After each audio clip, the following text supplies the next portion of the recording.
Well, let's kick it off, shall we? Live from Studio G, fighting for you from the foxhole of freedom. Here we go into another brand new hour of the Steve Gruber Show that often extends periods of American optimism and enthusiasm for this country's future, extends them throughout the day. Keep that in mind. It's a triggering effect. Kicking off the live broadcast and Real America's Voice and MTN Networks, reaching a growing global audience. This is the Steve Gruber Show. It's a no panic zone. Thank you for being here. Here are three big things you need to know this hour. Number one, Zoran, the guy Democrats want to be the next mayor of New York City, is sticking with his plan to target rich white neighborhoods for higher taxes. Yeah, blatantly illegal, but I don't think he cares.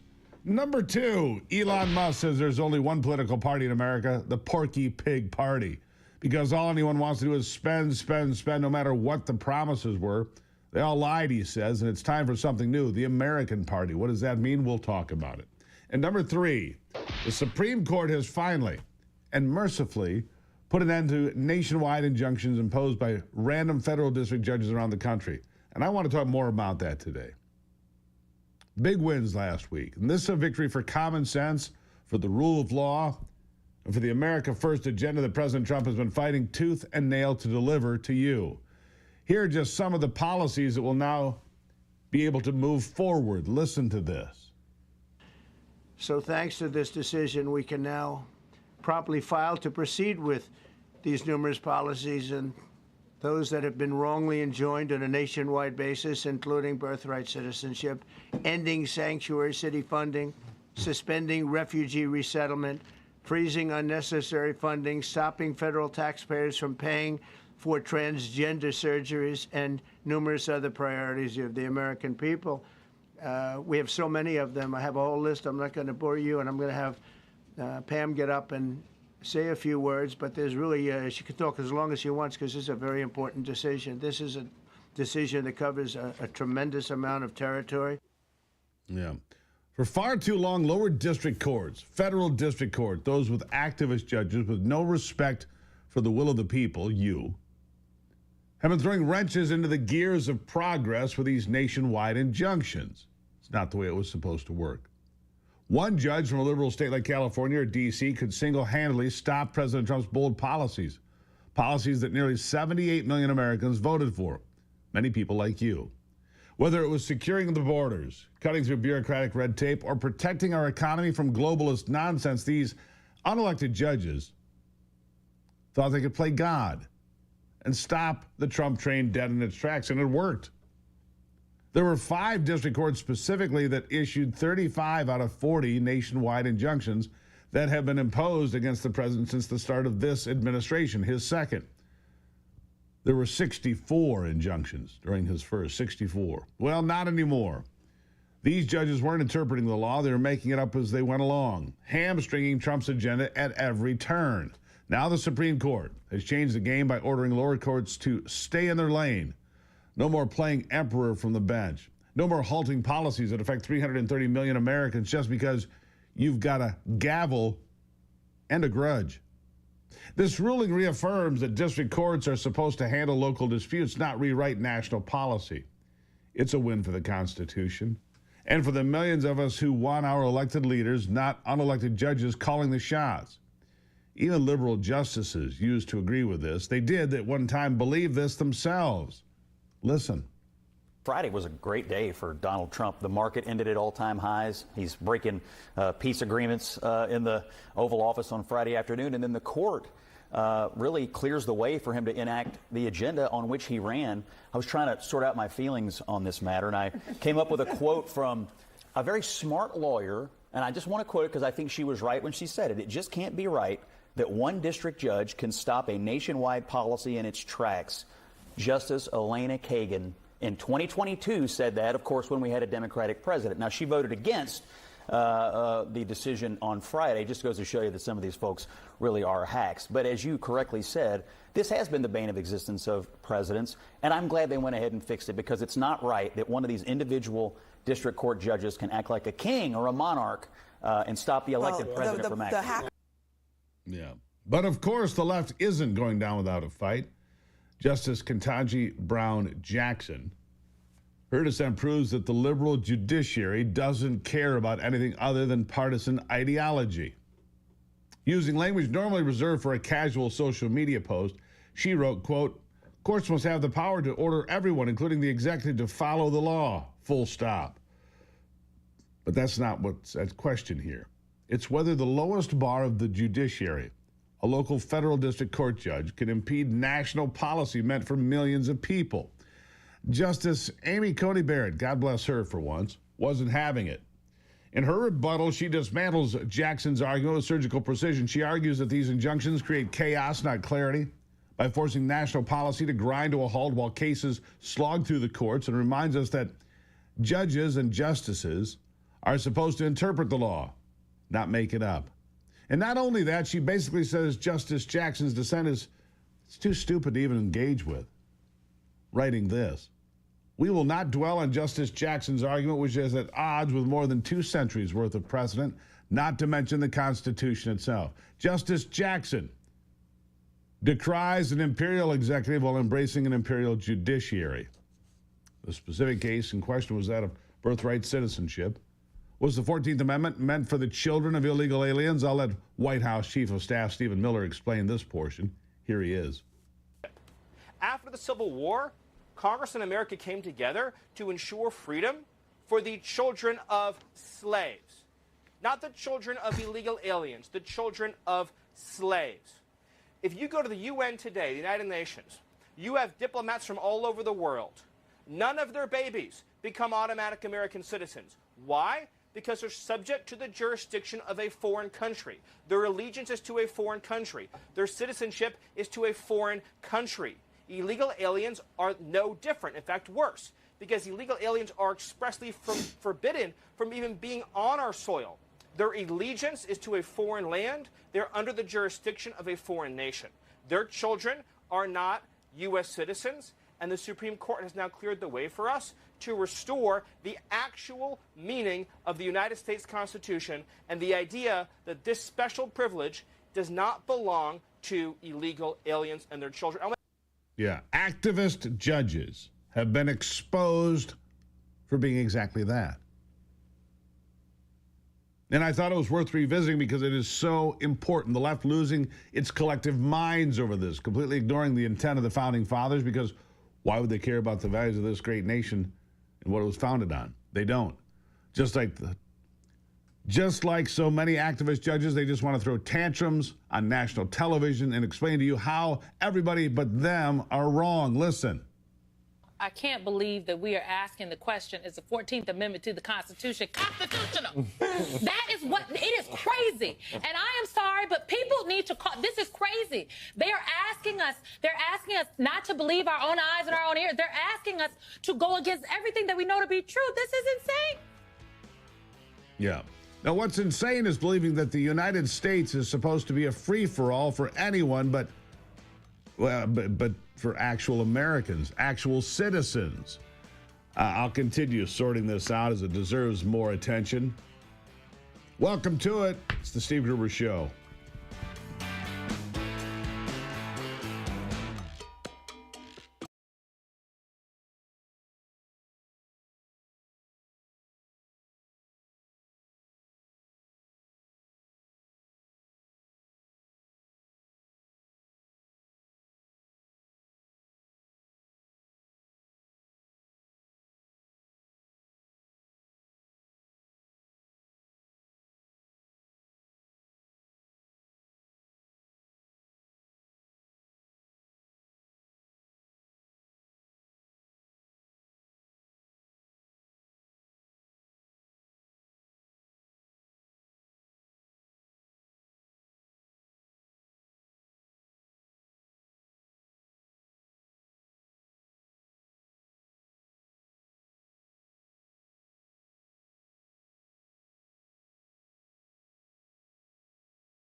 All right, back to it.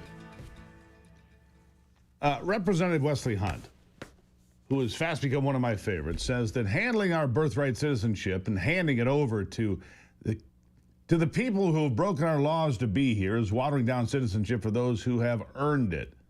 Like his great-great-grandfather who fought in our military to be recognized as an American citizen so that his future generations could be Americans.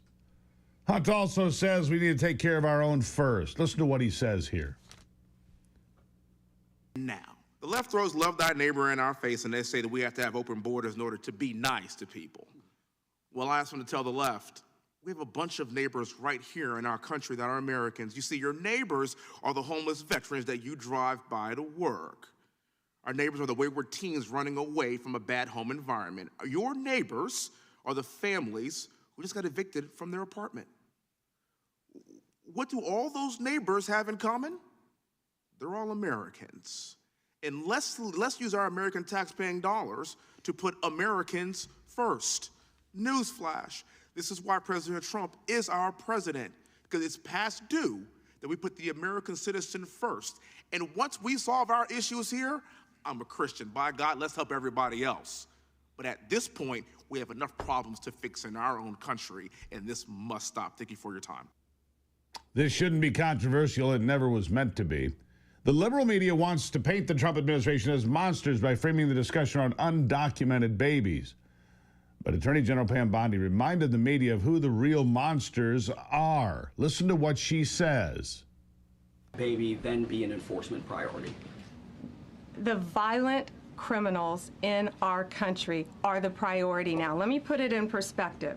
Today marked the 2,711th arrest in our country of TDA members, just TDA.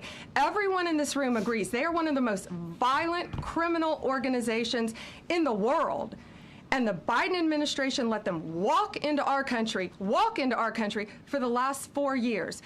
2,711 of them today have been arrested in our country. That is the priority of Donald Trump. That is the priority of this country, of Homeland Security, of all of our lawyers, of FBI. That's the priority. That will be discussed in October when the Supreme Court hopefully rules in our favor, and we're very confident of that. But you should all feel safer now that President Trump can deport all of these gangs, and not one district court judge can think they're an emperor over this administration and his executive powers and why the people of the United States elected him.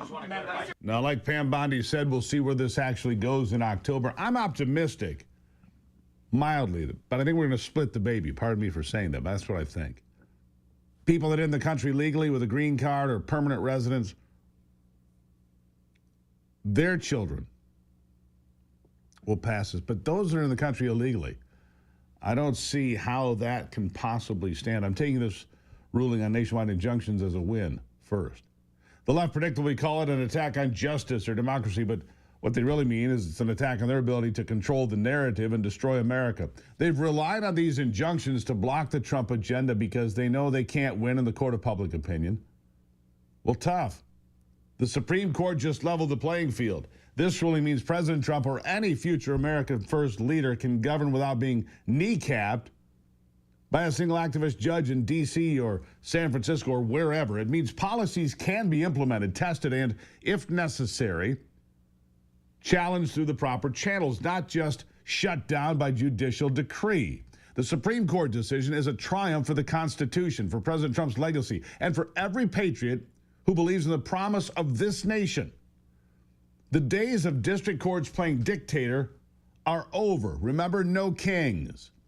Justice Barrett and the majority have sent a clear message. The judiciary isn't your personal playground. So to my fellow Americans, let's raise a glass to this victory and keep pushing forward. That's where we need to be.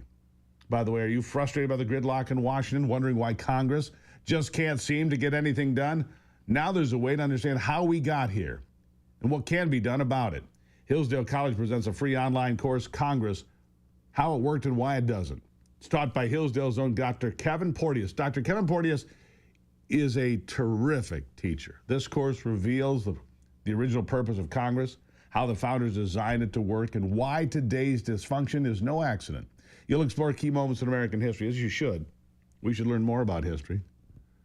The role of partisanship, changes in rules, incentives, and how our culture have reshaped our legislature for better and sometimes for much worse. And the best part, it's completely free, like all the Hillsdale courses. No tuition, no strings attached. Join thousands of great Americans, like me, who've taken this course to become informed, empowered citizens. Enroll today, gruberforhillsdale.com. Start watching immediately. That's gruberforhillsdale.com. Click on the catalog, by the way. 40 courses, actually more than 40 now, free courses. Join me, rediscover the promise of representative government with Hillsdale College, gruberforhillsdale.com. And I lay that groundwork, and you really should go look at these. They're amazing. Absolutely amazing. Trust me on this.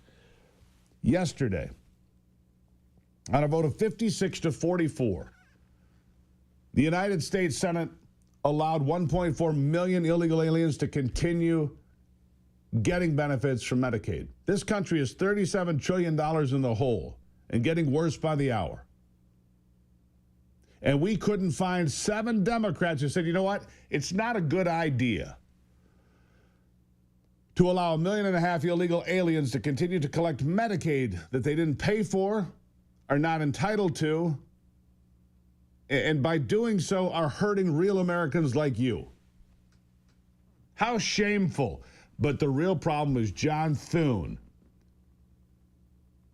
the Republican majority leader. John Thune could have stopped this. The parliamentarian is forcing them to get 60 votes. The parliamentarian, an unelected official, a single human being appointed by Harry Reid. In 2012, the ghost of Harry Reid and his socialist practices coming back to haunt us today. It doesn't have to be this way. Oh, and by the way, John Thune could just ignore it. He's not bound by what she says, this parliamentarian who says, oh, that doesn't belong in the bill.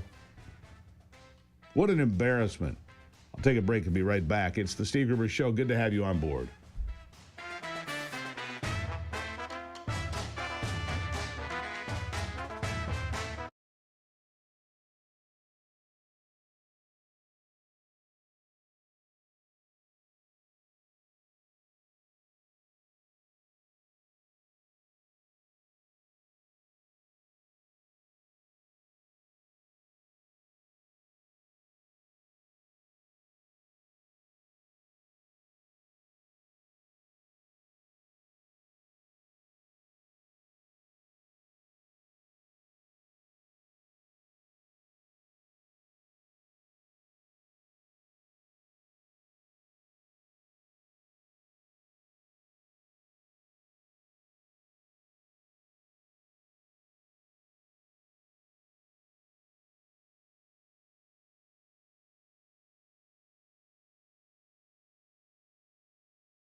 Well, Donald Trump and Elon Musk are back at it, feuding, apparently, online. Elon Musk, and I can't disagree with him here. He says there's only one party in America. It's the Porky Pig Party, right? It is. Here's what he put out on social media. It is obvious that we live in a one-party country, the Porky Pig Party. Time for a new political party that actually cares about the people, Musk wrote on X. He's frustrated with what he sees as the bipartisan indifference to the ballooning government debt and the fact that we're going bankrupt. I happen to agree with him on that. He's been at war before, but in this feud, then Donald Trump put out a post on Truth Social saying maybe it's time for DOGE, the Department of Government Efficiency, to examine all the free money that has been given to Elon Musk's companies, whether it's Tesla or SpaceX or any of the rest. With shares, the company seeing wild price swings that erased approximately $150 billion of market value. That happened during the first feud. It has since recovered. The dispute underscores growing tensions between the administration and prominent business leaders over fiscal policy priorities. We'll keep you up to speed on this. They're feuding in public again. Maybe they could spare us. You know, maybe you can make a phone call, leave a voicemail. Maybe. Of course, they'd probably put that on social media, too. All right, coming up after the break. One of the big stories that I've been covering here, and I don't think it gets enough coverage at all, are the long tentacles of the Chinese Communist Party reaching into this country in a variety of ways. They come into tech, they come into business, they come into academia, they come into politics. And now we've learned that they're deep into agriculture. Deep into agriculture. We saw these Chinese students being arrested on their way into the University of Michigan. Now there are some professors, like one at Michigan State, who says, oh, it's not a big deal. It's a very big deal. If it wasn't a big deal to bring in fungus and ringworm, why would you sidestep the inspection process? I've got a great story about it after the break here. I want you to call your friends. Record it now. You're going to learn a lot about the threats to this country coming from the CCP and on our future crop and food supply. How do you cripple a nation? Take away its food. It's next on The Steve Gruber Show.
The problem with Americans is they look at war as a binary question.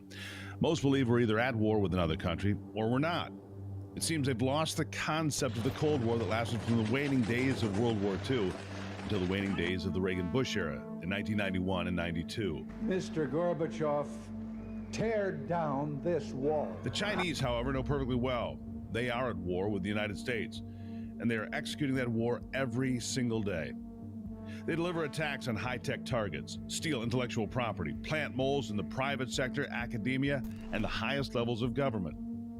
We've witnessed cyber attacks as the FBI and the Cybersecurity and Infrastructure Agency, CISA, have highlighted Chinese operations targeting U.S. tech companies, universities, and government agencies too. Intellectual theft, according to numerous estimates, could be $600 billion a year. And espionage is ongoing, highlighted by cases like the 2020 arrest of a Chinese military officer posing as a U.S. college student. And those are just some easy examples. Chinese warfare in America is ubiquitous, and unless we wake up, and soon, they could win this war. Because they're fighting on battlefields we don't know exist, or at least don't pay attention to. And one of the most disturbing is unfolding in the nation's heartlands. Bioterrorism. Bioterrorism. Biowarfare. Yes, warfare without firing a shot. Mark Benjamin is a sixth-generation farmer in southern Michigan. His family began feeding the nation sometime around 1880. And his forefathers and mothers have been turning this ground ever since. They faced the Great Depression, floods, droughts, and tornadoes as well. But Mark says the recent arrest of several Chinese students from the University of Michigan carrying fungus designed to attack corn, beans, wheat, and rice is an all-new threat, and one that he takes quite seriously. From what you've read, from what you've figured out, an enhanced fungus that maybe is fungicide resistant, and that's what you're reading. What would it mean? What could it mean? Right now, we can treat the diseases on wheat and corn with a fungicide. But the stuff that's third person snuck into the U.S. is stuff that they can use to make the disease resistant to our fungicides. And what would that mean? That would mean that easily wipe out half the crop. Half? Half, easy, if it's on wheat. Every year we're dealing with it, even sometimes when it's treated for it, you'll still get docked if the wheat has too much vomitoxin in it. The fungus spreads naturally, doesn't it? It just gets in the air and it goes. Yeah, it's airborne, and of course, it could be spread intentionally. And when you get the right weather conditions with the right amount of rain and the winds, it'll spread. If America lost half of its crop, what would that mean? If the fungus was to be enhanced so it's more potent, and then also enhanced so we can't control the fungicides, and we lose half a crop for a couple of years, then you're starting to talk about massive world starvation. That's right, famine, like America has never known. Because from the first days of Europeans settling this nation, there's always been farmland, and not just ordinary farmland, but the most productive land in the world. And for the last 150 years, America and the American farmers have fed the world. In fact, America currently exports about 25% of its grain production annually. The impact of an agricultural failure here would be felt around the world, especially in areas where food insecurity is already an issue, like sub-Saharan Africa. Back roads like this have been the backbone of America from the beginning of this country. Farms, farmland. They've fed a nation. In fact, we've fed the world. But now farmers here in places like this, they're worried. They're worried that their lifestyle is being taken away, their farms are going bankrupt, and they're now being targeted by China. And they're worried because they know how ruthless China can be, especially when it comes to things like bioterrorism. If they're willing to sneak in fungus now, and they probably have snuck in fungus before, or any other pest, or any other genetics, if we're catching them already, we can expect them to ramp it up, you know, especially as world tensions are escalating. Sure. They're going to use any method they can find to mess with us and give themselves an advantage over us. And if they starve us to death, they probably don't care, do they? No, they don't care, and that's where we need to rely on our politicians and government to, you know, help prevent it. Alex Clark is another family farmer who's deeply concerned about what he sees on the news and reads in the headlines. And he's frustrated. Because to him, Washington is very slow to react to the clear and emerging threat of bioterror and using weapons as simple as enhanced fungus to take down the nation. Instead of banning China from owning American farmland, production facilities, and even seed companies, Washington remains silent, placated by lobbyists and a whole lot of Chinese money. Doesn't that bother you? I mean, here you are, fourth generation family farm, honestly. China shows up, they buy the seed company, they buy the meat packing company, They send their scientists here to steal intellectual property when we make advancements at Michigan State or Texas A&M or Ohio State or wherever it is. They either buy their way in or sneak their way in. It's upsetting because for like my brother and I, we're relatively small operation. We don't have any control over what China's doing. We don't have any control over what they're doing in Chicago or Toledo in terms of prices. So we're kind of at the mercy of our country, and we're competing with these Chinese, actors that are most likely manipulating them. We know they manipulate the markets with dipping into surpluses or changing their imports and exports. It affects us, directly. Every day. Directly and indirectly every day. So what if? What if China took the next step to destroy American crops? What would that mean? Well, according to Mark Benjamin, the damage would be far worse than hunger and bread lines. He believes it could destroy the nation altogether. You take out the U.S. economy. How? Farms fail.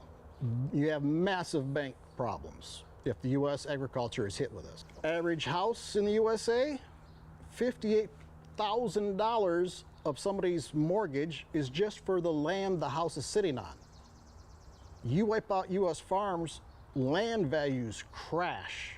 All of a sudden, overnight, housing mortgages are upside down because the land it's sitting on that costs $58,000 is now worth $1,000, $2,000. And then that's a problem for all the banks. And we go back to the same housing crisis with mortgage crisis we had 10, 15 years ago.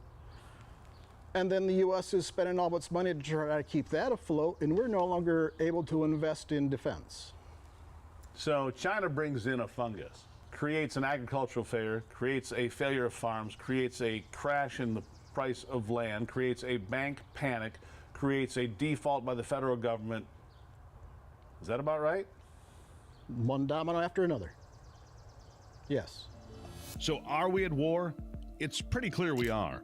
It's pretty clear that China has been targeting us on every level, from supply chains to the energy grid, and now our food. And if you can take out the food supply, as you've now heard, you could bring down the entire nation.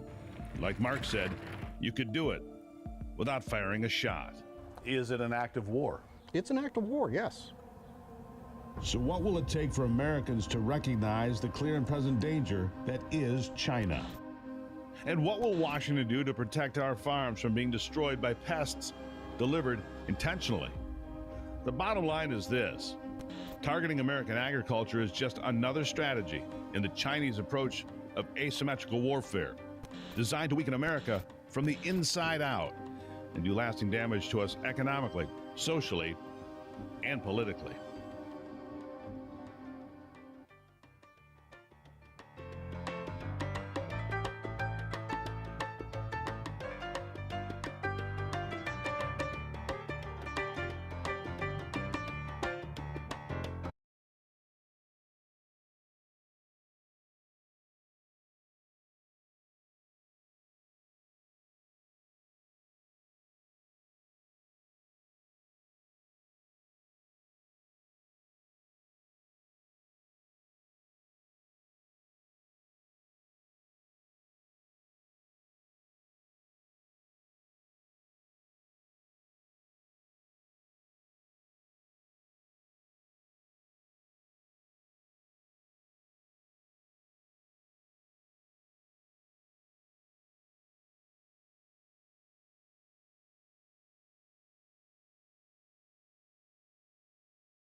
Remember in April when they said it was going to be the worst April since, 1801 or something like that, and we were all going to be broke and the country was going to be destroyed within a week or something like that? Well, the fear mongers were wrong again. Yeah, I'm sitting here going through the prices and the markets. They all look pretty good, but I need an expert eye on it. That's why Nick Hopwood is here, certified financial planner, founder of Peak Wealth. He joined me. Nick, nice to have you here on the program. By the way, at any time, we're going to put up a QR code here on the screen so you can see what's going on. Nick, welcome back to the show. Good morning, Steve. How are you today? I'm good. There's that QR code. If you ever want to get Nick's advice on anything, you just click on that QR code with your phone. All right, so we're halfway through the year. I'm looking at, well, the Dow broke 44,000 yesterday. The NASDAQ also up significantly. The S&P 500 over 6,200. I mean, these are all really good numbers. In April, they were preaching doom and gloom. Look, most of these tariffs are still in place, a good number of them. It's bringing in billions of dollars to the United States. It has not created inflation. It has not created all this doom and gloom that we were told. We're halfway through the fiscal year. Tell me about where we stand. Yeah, Steve, consider this our halftime report. Here we are on July 1st, and the markets, we had some turbulent times, but at this point, the S&P, the NASDAQ, they're over 5% to the positive. Dow's up 3%. International is up 20%. Emerging markets up 16%. And fixed income is doing pretty nice at plus 3.5% for the first half. So overall, it's been great. The only black eye are small caps, which are down 2% on a year-to-date basis. And what's a small cap? Tell the folks, just so anybody who doesn't know what you're talking about. So generally, when we think about the stock market, we're thinking about the blue chips, like Apple and Amazon and those types of companies. The small caps are the smaller companies under $10 billion in market cap. So ones you don't hear about on a daily basis. Yeah, there's your chart for the halftime report, by the way, giving a lot of green, a little bit of red, not too much. Go ahead. Yeah, Steve, this is an interesting chart because, like you were mentioning, through April 7th, we were down more than 7% on a year-to-date basis. And now by June 30th, we've rallied back to be positive. And this chart shows the last several times that's happened. And because it's such a nice snapback by June 30th, it gives you momentum going into the second half of the year. And in years that this has happened, the second half of the year has averaged plus 5%, which would put us, for the year at 10%, which is a nice year. But the caveat is if we don't have a recession, then the second half of the year in these circumstances have paid 11% for the back half of the year, which then would put us at about 16% for the calendar year. So this is just, historical data. It doesn't mean this is what's going to happen, but it's interesting to look back and look at this. One of the things that happened, briefly there, we saw a spike in oil prices, but they came right back down. They're right in the mid-60s again. Gas prices continue to fall. We're cheaper by 35 cents than we were a year ago. We're down a couple of cents from yesterday. We're down from a week ago.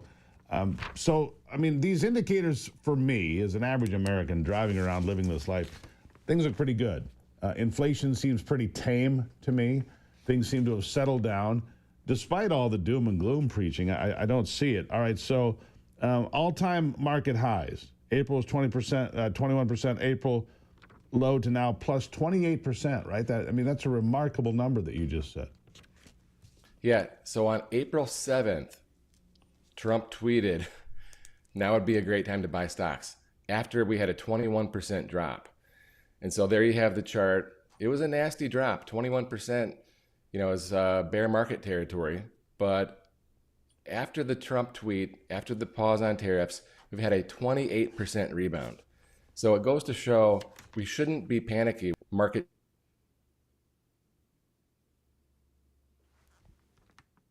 And it would be unfortunate to miss out on a 28% snapback. That's for sure. It's pretty remarkable. All right, so years we were down 7% or more at some point, and then rallied back to be positive by June 30th with no recession. The back half of the year historically averaged 11%, right? That's remarkable numbers. In all cases, including the recession years, the back half would average 5%. We have a pretty good year in front of it, especially what would happen if they lowered interest rates at the Fed at this point, Nick? Yeah, right now the market is expecting 2 Fed rate cuts for the back half of the year and then 2 more rate cuts next year.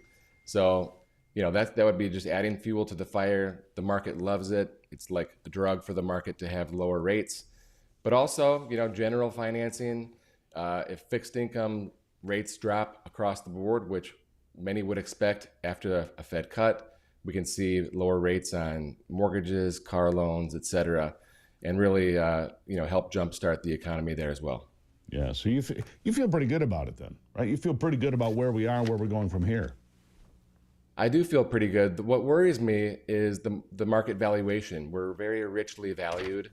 It can continue to be stretched on valuations for years, but I started in the business in '99 when we had the NASDAQ bubble, and I'll never forget that. We're not at those levels right now, but we are certainly stretched a little bit. You can only stretch that rubber band so far before it snaps. Right. So the first year in is you got swatted by the bubble. First year in business. That's quite a learning experience, Nick. Yeah, that's great. Welcome to the party, pal. Slap. I mean, really? Yeah. Yeah, and then Steve, right into 2008. So there was this period from 2000 to 2010, basically my first 10 years in the industry, where the markets were flat. The lost decade. Well, but now you've brought your magic, right? We're not flat anymore. My concern is inflation, of course, which is devaluing the dollar. That's my big concern going forward. Anyhow, put that QR code up again if you would, folks. I want people to know how they can get a hold of Nick Hopwood. There it is. PeakWM.com as well, PeakWM.com, or you can click on that QR code. Get a second opinion. Nick told us when the market was down, don't panic. Don't need any panicins around here. None of that. Nick, always nice to see you. Good work here, by the way. I feel positive, too. I feel positive. Thank you, Steve. Have a great day. You too, my friend. There you have it. Nick Hopwood, Peak Wealth. Good stuff. Yeah, worst year since 1912 or something. Stop it. All right, we'll be back in a moment. It's the Steve Gruber Show. Glad you're here for the conversation.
All right, back to it now. As you probably know, it's just been a terrible tick season.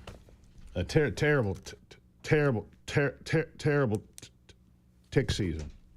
Not that kind of tick, you idiots. Anthony's like, what's wrong with him? I have a tick. No. That was wrong, Steve. Come on now. It's a terrible tick season. Thank you, Brock Paul Bush. Anyhow. That was not funny. Well, then why am I laughing? Because I'm sick. Well, we know that. Yeah. Anyhow, I have a cure for the ticks, not that tick, the regular tick. It is a terrible tick season. Ivy is freaked out by them. Cannot stand these things. By the way, Ivy's been out of town for a couple of days. That's why you haven't seen her on the program. But years ago, they developed a way to get rid of ticks in cattle and deer and elsewhere. They feed them food that is filled with ivermectin. That's right, ivermectin-laced feed kills the ticks. It's an anti-parasitic. It helps reduce tick populations. Maybe now is the time to rethink that and revisit that, because the facts are here. Feeding deer corn with tick control shows real promise in a new study. Again, they say it works. All right, so ivermectin, the miracle drug, working again. Look, while the elites were getting rich off crypto, hardworking American patriots like you were left behind, but not anymore. Block Trust IRA is changing that, bringing that crypto opportunity to real Americans like you. With crypto fueling President Trump's America First economic miracle, now is your chance to join the movement. The Animus AI trading platform runs 24/7, crushing old school strategies, helping patriots like you build wealth, just like the elites. Named the #1 crypto tech platform by Bitcoin Magazine, Block Trust IRA offers up to $200 million in protection. The clients are seeing returns of over 250% on occasion. Can't promise that, but they're seeing it. Whether you're a teacher, a trucker, a retired individual, small business owner, this is your time. Get up to $2,500 in bonus crypto when you sign up right now. SteveGruberCrypto.com. SteveGruberCrypto.com. Making retirement great again. SteveGruberCrypto.com. Amen, America. Amen. David Holt. Summer gas prices cheap, even with the conflict in the Middle East. We're going to talk about that, how it's helping out your retirement. And we're going to talk about the communist Democrat running for mayor of New York, Zoran the Moron. Up next, a lot of that still to come on the Steve Gruber Show.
Kicking it off into another big hour here, the Steve Gruber Show. Glad to have you here for the conversation, which are many. I can't even begin to stuff everything into a show that we could cover any given day. That's a fact. Fighting for you for the foxhole of freedom. It's what I do every day. We're live in all 50 states and around the world. It's a growing audience thanks to you. A dirty job. Mike Rowe ain't here. So I'm going to go ahead and do it. How do you feel about that? Here are three big things you need to know this hour. Number one. Another victim has died from that anti-Jewish attack on innocent people in Colorado. An 82-year-old woman has finally died from the Molotov cocktail. What a horrible thing. Number two, the United States Senate is a disgrace, an absolute disgrace, failing to pass an amendment that would have removed 1.5 million illegals from cashing in on Medicaid coverage, which we cannot afford. And number three, in the last hour, we discussed ripping back the curtain of our very biased judiciary in this country. Federal district judges. This hour, we're going to move our focus back to the threat of Zoran Mandami and the threat of spreading communist movements in America. Zoran, by the way, is the guy who has proclaimed that he wants to seize the means of production in factories, farm fields, and service industries. He wants the government to tell you what you're allowed to do. He wants government-run housing. He wants to tell you what you're allowed to do, what you're allowed to charge, what you're required to pay your employees all at the same time. You have no control. None. The question I have is this. How did this carpetbagger get here in the first place? Born in Uganda, raised in India apparently. A communist trying to pervert American government, which, by the way, our Constitution, that he cares little about or knows anything about, requires a Republican form of government. Beyond that, the 1954 Communist Control Act basically outlawed the Communist Party altogether, signed by Dwight Eisenhower. But to be fair, it probably would not survive a Supreme Court challenge in my estimation. They may have the right to exist, but a communist government, as outlined by this clown Zoran, is prohibited by the Constitution. It's illegal, as it should be. But it seems the communist message is picking up steam, and in fact, it sounds like it's going mainstream for the Democrats. For the Democrats, the communist message is going mainstream. You don't believe me? Well, here's what they want to do. Steal from the successful, give it away to everyone you think can be bought to get votes. Seriously, here is Democrat Senator Chris Murphy. This is not some fringe individual, allegedly. He's allegedly a mainstream Democrat senator from Connecticut endorsing communism. Listen to what he says. There are certain things that he stands for and says that I don't agree with, but I think you have to pay attention to the fact that you had a candidate in New York City that was talking every single day about the cost of living, and he was proposing really big, sometimes radical ideas to take power from folks who have way too much of it, like the big realty companies that are jacking up rents in New York City and transferring it to regular people. He did have a laser-like focus on cost of living, on shifting power to people who don't have enough of it. And I think if the Democratic Party, writ large, spent as much time or as big a percentage of our communications time talking about the cost of living as Mamdani did in New York, we'd probably win a lot more elections. Oh, so if you're a communist, you'd win a lot more elections. All right, let's see here. Oh, Chris Murphy, here's a guy you want to know about money, right? A guy who should tell you about money. He has a negative net worth. Negative net worth. So here is a guy who knows absolutely nothing about money. Nothing.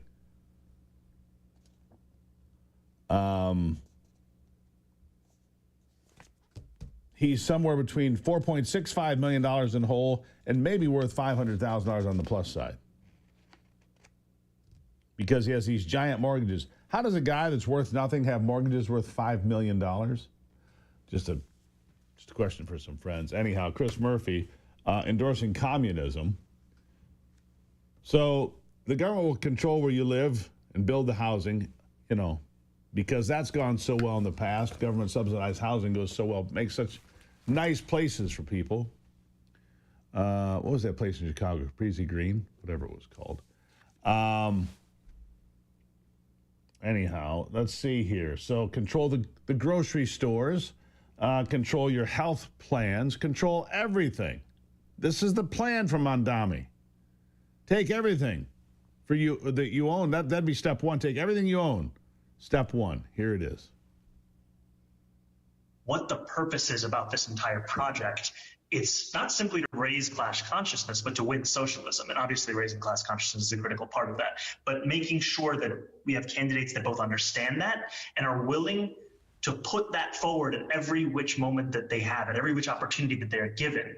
We have to continue to elect more socialists. And we have to ensure that we are unapologetic about our socialism. There are also other issues that we firmly believe in, whether it's BDS, right, or whether it's the end goal of seizing the means of production. BDS, by the way. BDS, right? Which is, of course, anti-Semitic. BDS. Boycott, divestment, sanctions.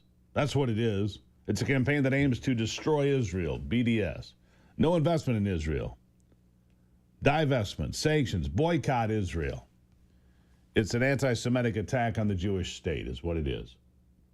Call it what you want, but there it is. Honestly, it sounds like he's ready for full-blown revolution, and if he is elected in New York, you may well get it. Here's more. And what I want to say is that it is critical that in the way that we organize, in the way that we set up our work and our priorities, that we do not leave any one issue for the other, that we do not meet a moment and only look at what people are ready for. Yeah. Look, former New York City Mayor Rudy Giuliani says this guy will destroy America. He says he'll destroy America, he'll destroy Jews, he'll destroy this country, but it starts in New York City. Rudy Giuliani, the former mayor of New York City, who was there on 9/11. Listen quickly. Do you really see him as an enemy of America? Do I see him as an enemy of America? Yes. What he's saying? My personal. Yes. You're damn right I do. I think he's going to destroy New York City. I think this is a disaster time for New York City. This guy becomes mayor, the city is gone. People are leaving the city already. You can't say things like the things he's saying and not frighten the hell out of people. I mean, it has nothing to do with even 9/11. Had 9/11 not happened, he'd be an enemy of the city. He's espousing a philosophy that wants to destroy America, wants to destroy the Jewish people, wants to destroy the Christian people, and really would like to destroy all the Muslims who disagree with him. And he is a very strong supporter of that. And Exactly right. Destroy everything. This guy is it'll be the death of New York. Because you'll have somebody as bad as Brandon Johnson in Chicago, and you see how that's working for everybody. Not at all, in fact. What a joke. Sad but true. I'll take a break and be back. Glad to have you on board here. It's the Steve Gruber Show. Follow us on YouTube where we're live on Facebook, live on X. It's a movement, folks. Be part of it.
All right, President Trump warning there will be a 68% tax increase if the Senate cannot find common ground to get this bill passed. One big, beautiful bill, which has turned out to be a lot of problems, to say the least.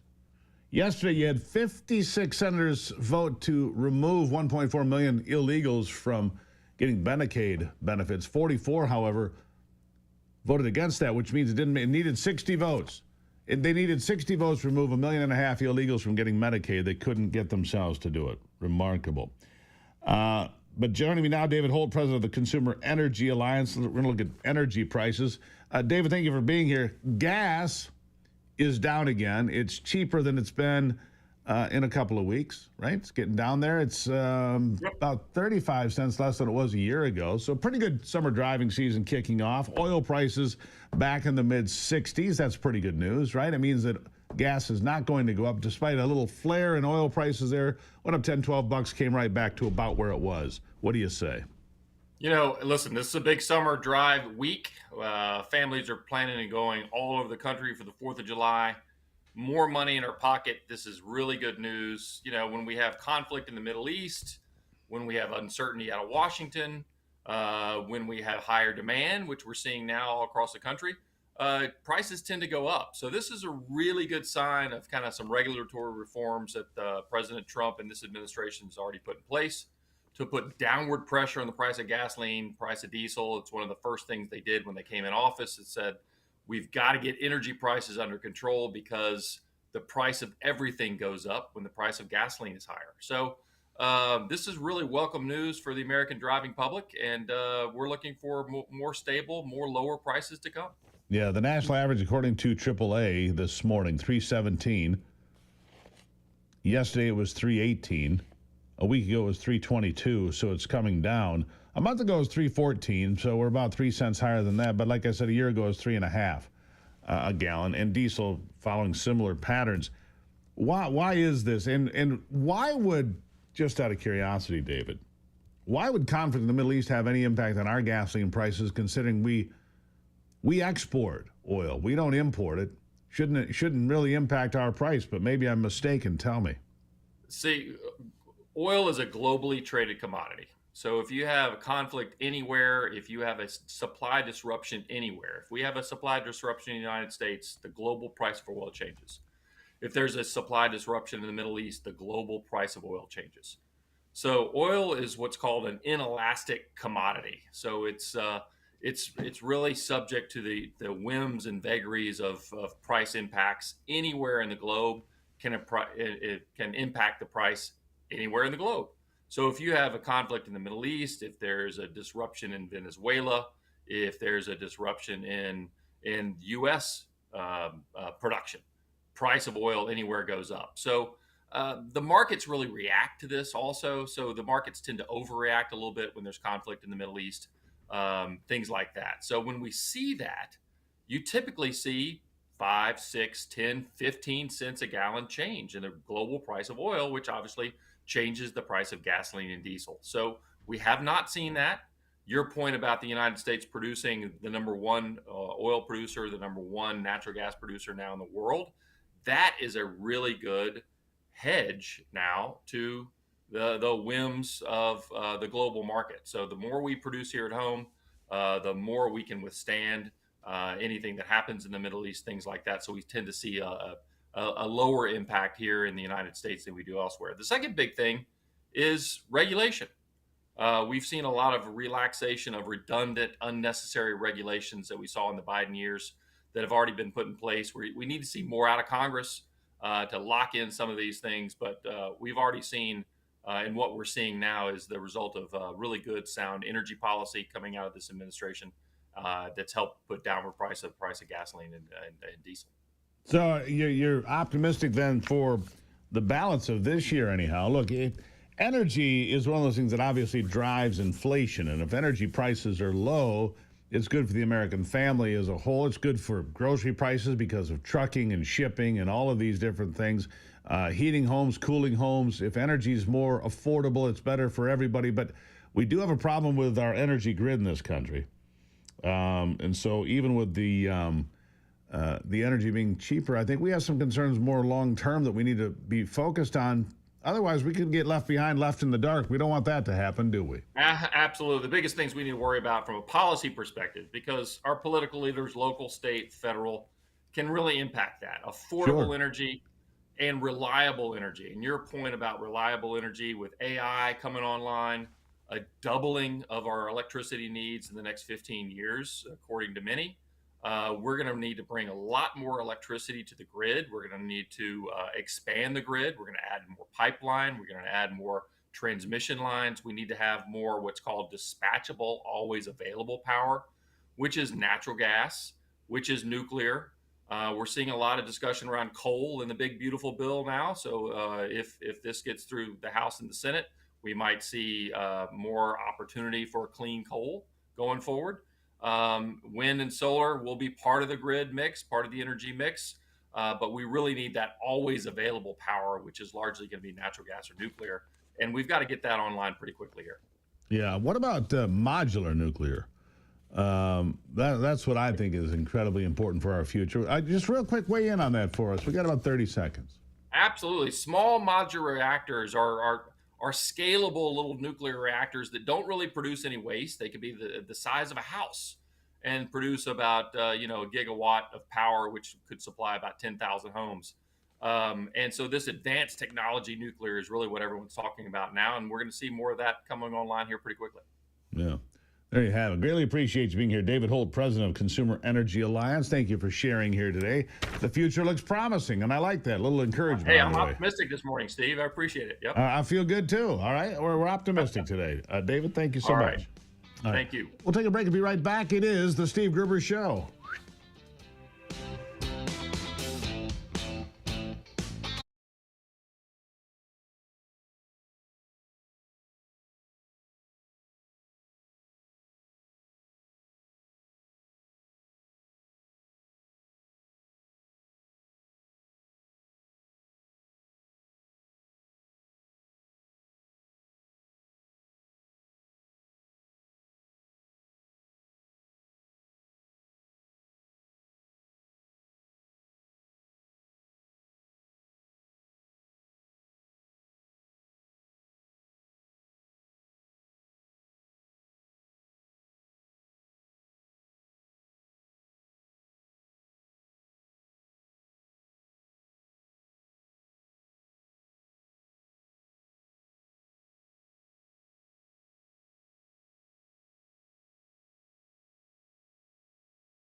All right.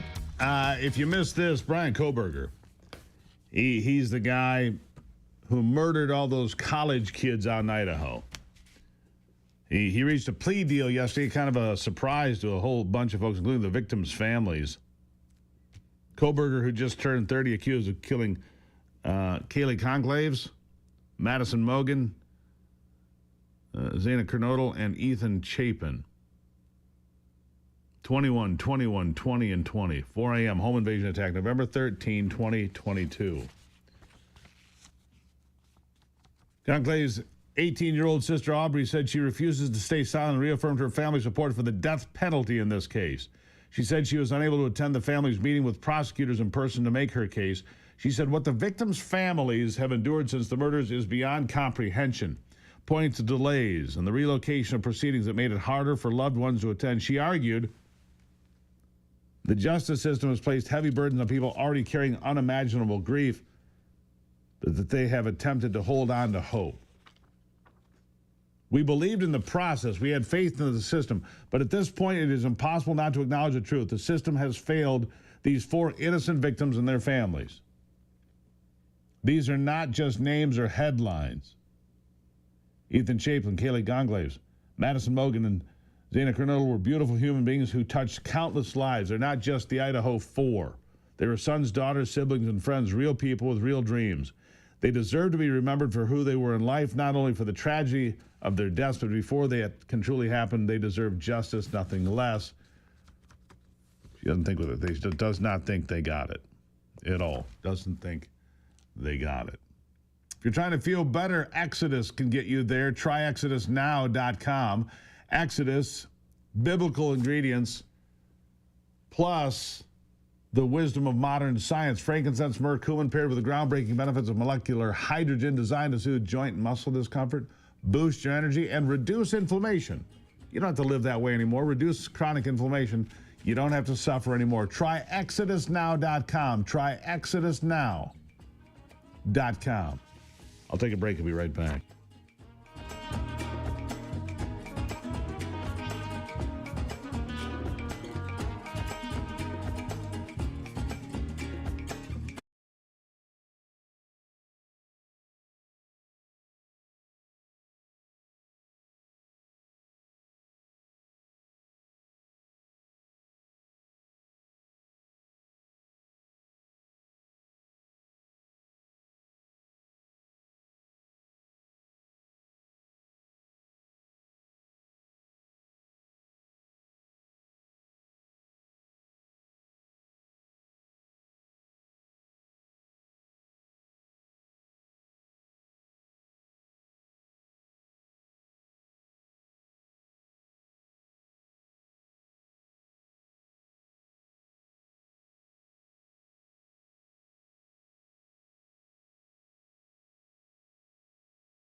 Yeah, ranked choice voting. What a disaster it is. Ask the folks in Alaska. They tried to get rid of it, but somehow the ranked choice voting skirted by, and they'll get rid of it next election. They don't want it because it's a disaster for the people that vote. It means that people that would not otherwise get elected somehow end up on top. It's true. And Trent England is the co-chair of the Stop Ranked Choice Voting Coalition. Trent, welcome to the program. Good morning, Steve. Thank you. All right, so in Michigan, they're trying to get this on the ballot. Terrible idea. Basically, you put in your first, second, third choices, and they keep, whoever gets the most. And it's not the winner takes all. It could be the second place person or the third place person, just because they got some, distribution of first and second and third place votes. This is not the way it's supposed to work. This is not a Republican form of government, is it? That's right. It's not one person, one vote. The way it works in these ranked choice voting systems, some people's ballots will count for the same candidate all the way through the multiple rounds of tabulation that they have to do with these things. Other people's ballots will wind up counting for one candidate in one round, another candidate in another round, and a lot of people's ballots just get thrown out. The last time New York City used this, 140,000 ballots were thrown out. So we're not talking about small numbers when you get to these big elections. If they had this in Michigan, you would see the same thing. You would see hundreds of thousands of ballots thrown out because of ranked choice voting. Why? And well, because if you don't want to rank all the candidates, or if you're limited in how many candidates you can rank, and the candidates that you do rank are eliminated because they go through these rounds of tabulation and eliminate candidates, which really means they eliminate all the votes for those candidates. If you run out of candidates that you've ranked, they just literally set your ballot aside. So with ranked choice voting, the right to vote literally does not include the right to vote for an unpopular candidate, right? If you vote for somebody who doesn't win and doesn't make it to that last round, you don't even count in the election. I mean, it's a very strange way to claim to run some kind of a democratic process within our republic. But it's not democratic at all. It's not a winner takes all. Look, how would it have worked in, 1860? When Abraham Lincoln got about 39% of the vote? How would it have worked then? Would he have been president or not? Probably not, right? Well, yeah, I mean, it's designed to create these fake majorities by, as I said, deleting some votes, and then, as you've said, cobbling together this system through this computer algorithm that combines these rankings. It's a process that actually a lot of American cities tried early in the 20th century, and they all got rid of it because it's not really a democratic process the way that Americans think about that. It's not one person, one vote. All right, so what's the scam here? What's the game? Why would David, if anybody, Trent, if anybody knows that this is not the way it's supposed to be, why would anybody have this brought back and resurrected from the political grave? Why is it here? I think I have some ideas, but I want to know what you have to say about it. Well, the interesting thing is the two states that use it, Maine and Alaska, it was brought in for absolutely partisan political reasons. The Maine Democrats thought that they could use it to win elections, and it has helped them win elections in Maine. So, the Democrats in Maine changed the rules, and there you go. They flipped a congressional seat, they come back the governor's mansion. In Alaska, it was Senator Lisa Murkowski. She wanted really a top 4 open primary, but that was combined with a ranked choice voting system, and it kept Lisa Murkowski in office. So, and also flipped a congressional seat up there to the Democrats for one term. So, we've seen this used for just political reasons by politicians, by parties. I think that in Michigan, you're seeing a battle between some of the progressive, further left Democrats, some of the other Democrats. It seems to be the progressive left Democrats who want to push this system into Michigan. They think that it will help them in some of these elections. It's interesting. They don't care about state legislative elections. They're not proposing it for state legislative elections, but they do want it for federal elections, for Congress, for governor, for Congress and Senate, also for the election for governor there. It's interesting to watch these partisans try to change the rules to their advantage. So why would they now, if they think it's such a magical thing to help them win elections they would not otherwise win? And that's what it is, right? So it's not democratic. It's about winning elections you would not otherwise win by rigging the deal. Then why wouldn't they want it for state ballots and state house and state senate? Why not? We've been trying to figure that out. Why don't they want it? They want it for the governor of the state, but not the state legislature. We saw the same thing in the state of Oregon, actually. The state legislature in Oregon put this on the ballot last year. It failed. How badly did it fail? If it failed in Oregon, how badly? It was significant. I don't remember the numbers off the top of my head, but it was not close. It failed in Oregon, it failed in Nevada, it failed in Arizona, Idaho, Montana had a kind of quasi ranked choice voting measure there. That failed. They didn't pass in any state despite spending $100 million on this last year. They got Washington, D.C. That's the one place that adopted ranked choice voting last year. So, even in these blue states like Oregon, it just turns out to not be very popular when voters look at it. And I think the reason they don't want it for things like state legislative elections is they're not sure it will help them. So, they're not sure it'll help them there. They think that it'll help them maybe for governor, for some of these other races for Congress. And so they push it for those and not for these others, which makes the whole system even worse because you would wind up with a ballot. If one of these actually passed in Michigan or if it had passed in Oregon, you'd wind up with a ballot where one election is one system, another election is another system. The rules are different. The way that you actually vote on your ballot is different. How confusing is that for voters? Clearly, it's not about helping voters. Clearly, it's not about democracy. It's certainly not. It doesn't fit within our republic, as you said, Steve. It's just a mess being pushed just so people can try to win elections by changing the rules. If they're getting swatted every place they go, Oregon's a deep blue. If you can't win in Oregon, well, where are you going to? And I just looked it up. It lost 58-42. It lost by 16 points. Talk about not even close. If you can't win in Oregon, why would you continue to try to put? What are you trying to pull a rabbit out of the hat? Well, one of the things that we have seen is that there were 3 billionaires backing these ranked choice voting measures, and it seems like some of them have pulled back. And so it's going to be interesting as they push this measure in Michigan to see if they can even raise the money to do this. What we've seen so far is it's progressive activists, it's some of these far left activists. They've been out at the anti-Trump rallies trying to gain support for this. But whether they're going to have that kind of money and be able to put together a real campaign is anybody's guess at this point, because I do think some of these funders really got burned last year. Yeah, well, look, like I said, if you can't win in Oregon, you can't win. So your point being is they might not even be able to have enough money to raise what they need to get the signatures to even get it to the ballot. That's right. That's right. It's not. That's the best case, by the way. Let's just keep it off the ballot and not mess with it. That's right. Yeah. Any rate, Trent England, co-chair, Stop Ranked Choice Voting Coalition. People want to find out more, where do they go real quick? StopRCV.com. People can find all our work, or they can just search on social media for Stop RCV. StopRCV.com. Well, you'll get it out of Alaska. They're like 500 votes off or something silly in the last second. It will get removed in Alaska. Maine, they got Janet Mills as governor. I can't help those folks. They're in where they are. Anyhow, Trent, thank you. Thank you, Steve. Greatly appreciate it. After the break, Daniel Alvarez from the RNC will be here. Where are we with the big, beautiful bill, or what's left of it? We'll be right back.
All right, so here shortly, President Trump will be wheels up to Alligator Alcatraz in Florida. It's a detention center for illegals out in the middle of the, of alligator country, right out there in the middle of the swamp.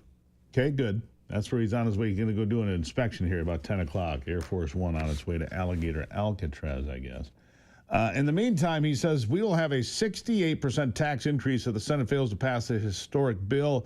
Others say if we pass this bill, we're just going to go bankrupt. Meanwhile, 1.4 million illegals get to continue collecting Medicaid because John Thune failed to get the parliamentarian out of the way. That's my take on it. But let's get it from Danielle Alvarez, RNC Senior Advisor. Danielle, welcome back to the program. It's always great to be on with you. Well, let's talk about it. All right, let's talk about John Thune, first of all. A lot of angry people out there saying, look, the parliamentarian is dictating what's in this bill. We left 1.5 million illegals on the Medicaid rolls because 56 voted to take them off. You needed 60, so I give credit to the 3 Democrats that showed up, right? We needed 7. So we fall short on doing what is just such common sense. What about the parliamentarian? It's a big complaint on social media. People are screaming about it. They're screaming about John Thune, that he's not doing what needs to be done, that he's Mitch McConnell's protege. What say you? My understanding is that the parliamentarian was appointed either by Obama or during the Obama era. And the reality is that this parliamentarian has made different rulings, different decisions that have hurt the bill, that have upset the American people. At the end of the day, though, we've got to focus on the main priorities that the president wants. Yes, it's absolutely common sense. Illegal immigrants not only shouldn't be in this country, but shouldn't be getting taxpayer subsidies. But let's get this bill done. Let's see what we can do to make sure that we can make these tax cuts permanent and to make sure that we can make border security permanent. That's what the president has promised the American people. That's what he's campaigned on. And House and Senate members, House and Senate leadership have to get it done. We're abutting this July 4th deadline. There is no reason to keep waiting. Let's pass this bill. Let's finish this vote-a-rama. Well, all right. So, yeah, it was Harry Reid, 2012, who put this parliamentarian in place. And what I don't understand, John Thune could ignore her. He's not required to listen to this person. It's a position that was created randomly in the 1930s, my understanding. So anyhow, I agree. We need border security. We need permanent tax cuts. Another concern, though, is the spending here that doesn't seem to be reined in. What do you say to people that are and look, I get it that it's Elon Musk and others, but he's not the only one concerned about the spending levels here going forward. What do we do to rein in some of that spending? Let's talk about the facts. This bill is a very conservative bill. It cuts mandatory spending by $2 trillion. There is a study that shows that it will increase growth and prosperity by $4 trillion. We already know that the president's tariffs are going to make our country stronger. It's going to make tax cuts permanent, so Americans will have more money in their pockets. The president is pulling the right levers, and this big, beautiful bill and these permanent tax cuts are a part of pulling those levers to make sure that the American people continue to be successful, continue to have more money in their pockets, and ultimately more money to spend to keep our economy humming. But again, let's focus on those facts. That's $2 trillion in mandatory spending, and overall, the president is focused on continuing DOGE cuts, continuing to eliminate waste, fraud, and abuse. But the vehicle in this bill can only cut mandatory spending, and we've reached $2 trillion there. Yeah. What about this? We're back with the public feud, and I'd be remiss if I didn't ask about the public comments back and forth. Elon Musk says if this bill gets passed, he's going to create a new political party, excuse me, the American Party immediately. I mean, we've heard this before. We've had additional parties in the past. It's been forever and 2 days since a third party did anything of significance in America, but what do you make of it? The reality is that in the president's orbit, and I worked on his campaign, his 2024 campaign, everyone gets a say. He definitely likes to hear everyone's opinions, but ultimately, he was elected by nearly 80 million American voters. He won every single battleground state. He helped deliver the House, he helped deliver the Senate, and he secured the popular vote. So the decision is his, and he made the promise to the American people. You know, I hate to say that Elon sounds a little sour, but that's exactly what it sounds like to me. And the reality is, let's be very clear, and I've said this on your program before, good governance is exactly how we will keep our Republican Party strong, our conservative and MAGA movement going forward. And it is very important that the House and Senate deliver on the president's promises. You know, I was in the West Wing recently talking to a colleague who I worked with on the campaign trail, and we were just astonished. We were saying to each other, can you believe that the platforms we put together, the policies that the president proposed on the campaign, is exactly what he is accomplishing and exactly what he is trying to accomplish? I mean, what a novel concept that someone who is elected into office is going to accomplish exactly what they said they were going to accomplish. And by the way, not just this campaign cycle, not just in the 2015, back in the 2015 campaign cycle, but through all of his adult life and his career, the president has been talking about these very themes, and he's going to deliver on them. That's exactly right. One of the things we hope that he can deliver on is tightening down on the CCP. That's a conversation for another day, but we keep seeing these students and so forth coming here with ill intent for America, ill intent from foreign countries and so forth. We'll talk about that another time. What do you think we're going to make the 4th of July deadline? Do you think we're going to make it? I'll give you the last word. We're going to cut it close. Again, I think that the president has been very clear. My understanding from the leaders in the House and Senate is that they've been working together to make sure that once the bill passes the Senate, it can pass the House quickly. Of course, that's going to be the telltale sign. If we can pass this quickly, we can certainly meet the July 4th deadline. We know that the senators are locked in vote-a-rama. Of course, Democrats are complaining. We know that John Fetterman has already put on X that he wishes he was on his beach vacation. Senator, go ahead and go home. We're okay. Republicans are going to go ahead and get this done for the American people, because ultimately a no vote on this bill raises taxes on Americans and leaves that border open. 68%. Danielle, thank you for being here as always. Thanks for having me. Nice speaking to you. We'll take a break. We're going to check in a little more optimism with Brock Palmbush after the break as well.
All right, let's check in on sports with Brock Palmbush.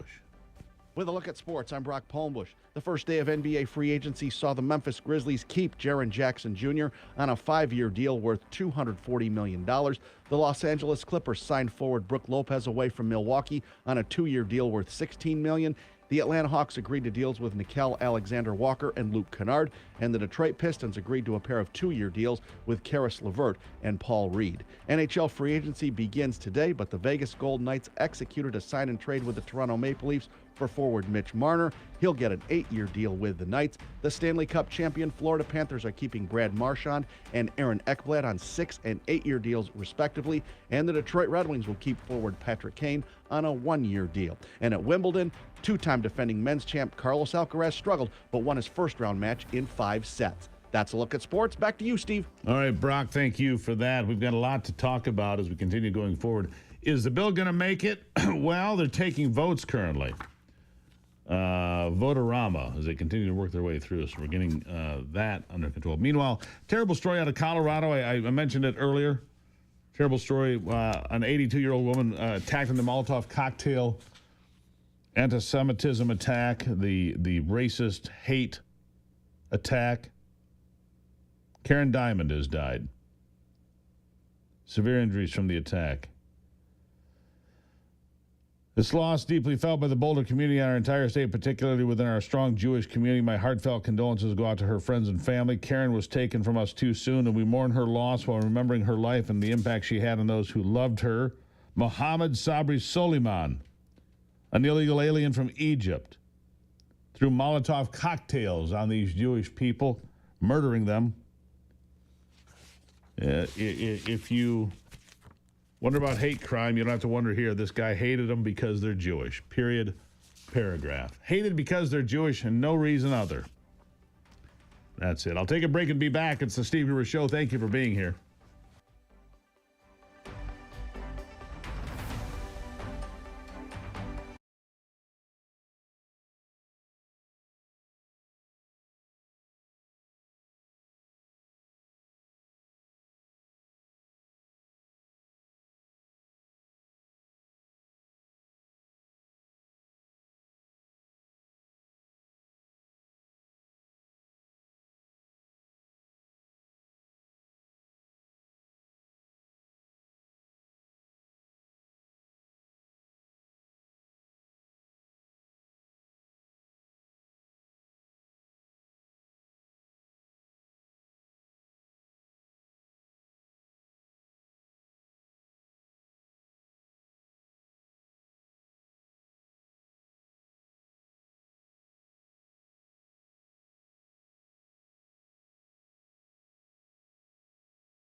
Here we are blasting into another big hour of the Steve Gruber Show. Glad you're here for the conversation. Look, we've got all these opportunities for you to join us anytime you want. Live on YouTube, live on Facebook, live on X, live everywhere. That's right. We're here to help you understand the big events of the day, every day, fighting for you from the foxhole of freedom, fearlessly in pursuit of the truth. Here are three big things you need to know this hour. Number one, the 2026 ballot could feature several new petitions and ideas for new law in Michigan. Number two, non-citizens on food stamps have jumped 60%.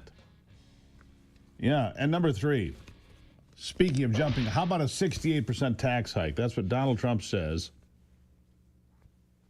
we'll be facing if this bill, the big beautiful bill, doesn't get pushed through. The problem is the big beautiful bill is not at all what it once was. Don't know if that's good or bad. You know, look, there's so much that goes on. It's hard to say sitting here what's in and what's not in. It's 1,000 pages. Who's read it? Has your member of Congress read the bill? Don't kid yourself. Yeah. Let me guarantee you, your member of Congress did not read that bill. Staff might have. But the president up early today, putting this out on Truth Social. Republicans, the one big beautiful bill, perhaps the greatest and most important of its kind in history, gives the largest tax cuts and border security ever.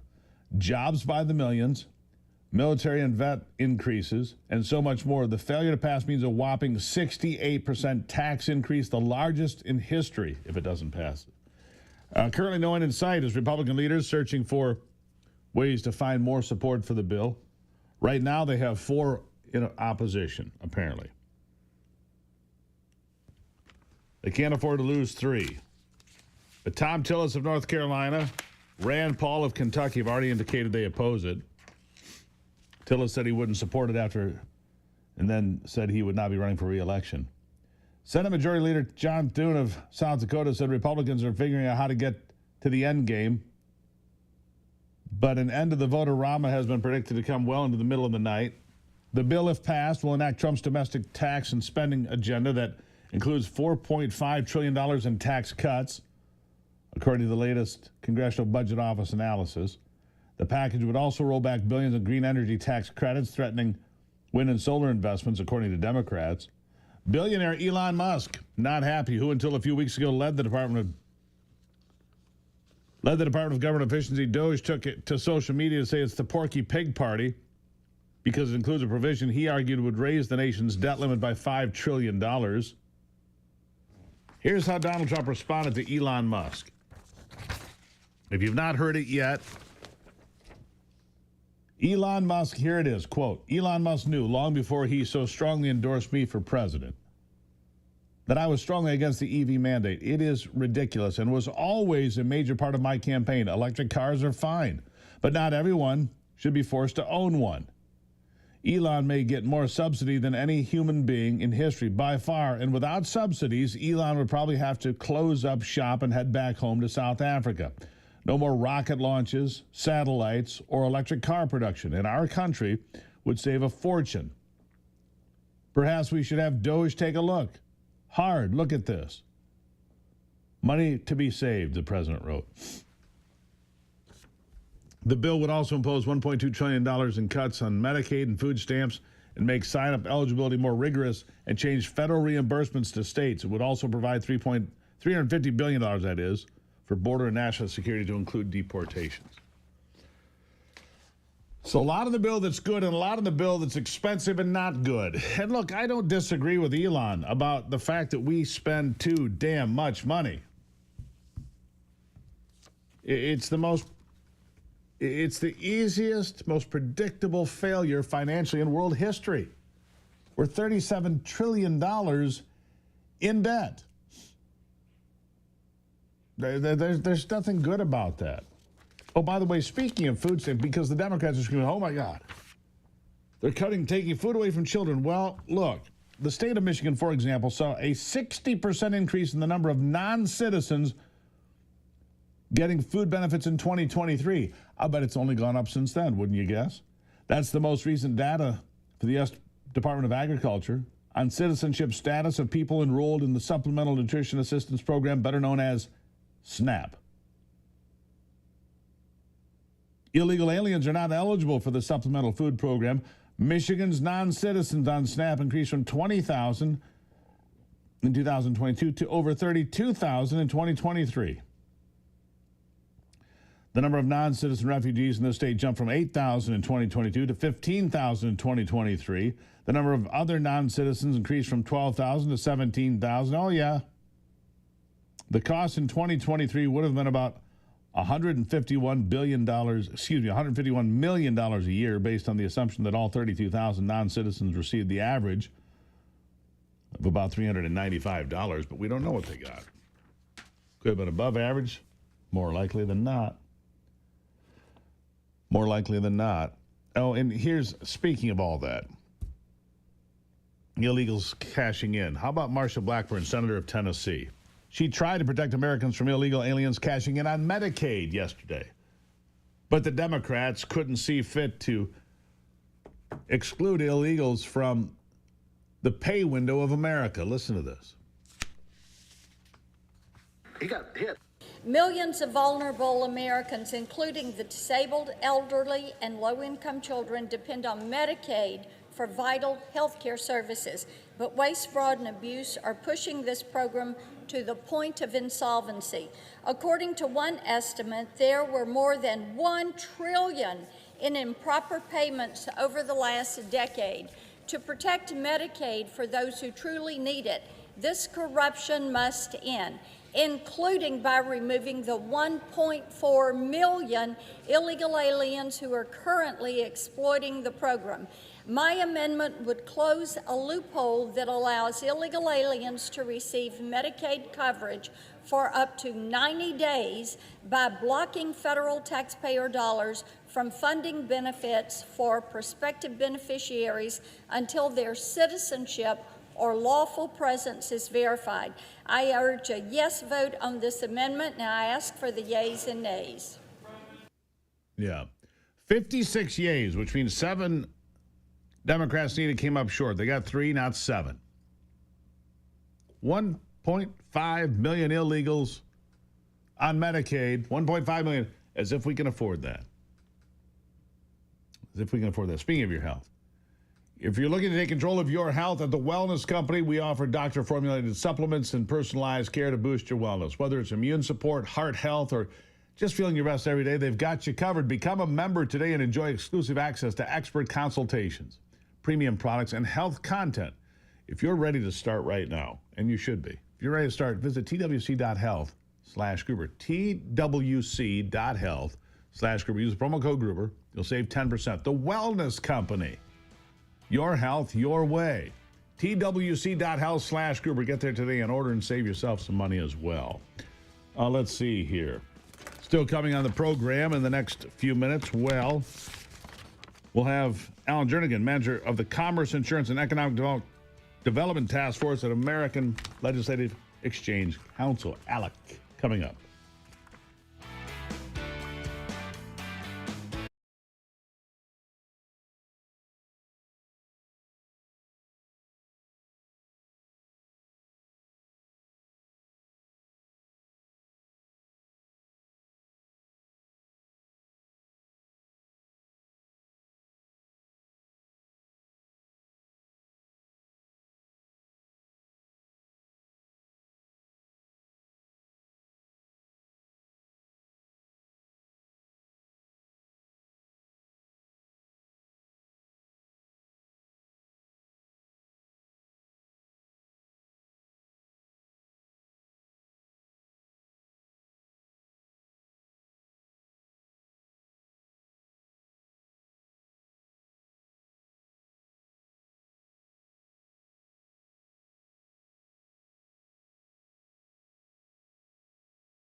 All right, continuing on now.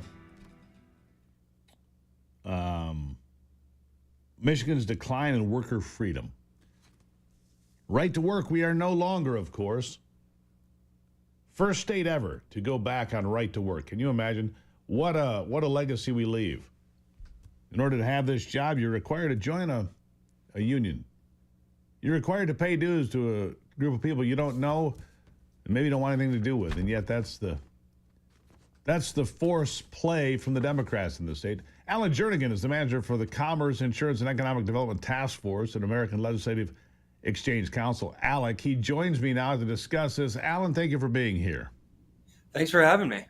Yeah. What about the decline in worker freedom here in Michigan? Of course, right to work is one of them. What else? Yeah, as you mentioned, right to work, being one of the first states to repeal it legislatively, is truly a step back for worker freedom and the flexibility to just choose where the workers want their money to go, whether they want to join or financially support a union. That should be a choice of theirs. But it goes, as you mentioned, deeper than that. Michigan finished 35th in our third edition of our labor publication, which just came out. It's titled States That Work, a Labor Policy Roadmap Across America. And that ranking alone tells you, there's a lot of work to do in Michigan, a lot of opportunity to open the doors of opportunity for workers and really promote their freedom. Yeah. So how do we do that? How do we promote their freedom for workers in Michigan? What do we do when it feels like the attack is to benefit unions?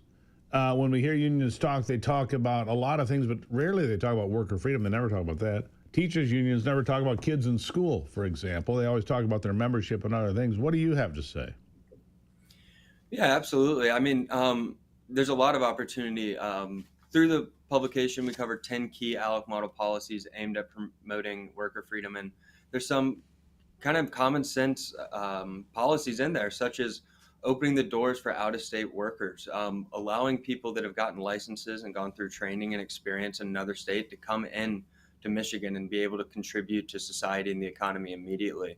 Just simple things that kind of really promote the flexibility and freedom of the workers to find their own version of the American dream. For example? Yeah. I mean, it's just like I mentioned with the policy for the occupational licensing, but it goes further than that.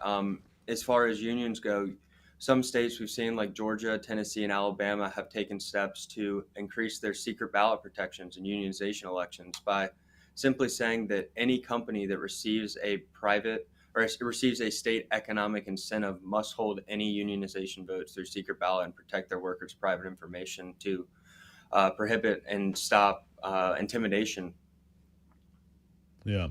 It's sad that the problem with unions in this country has turned out to be this.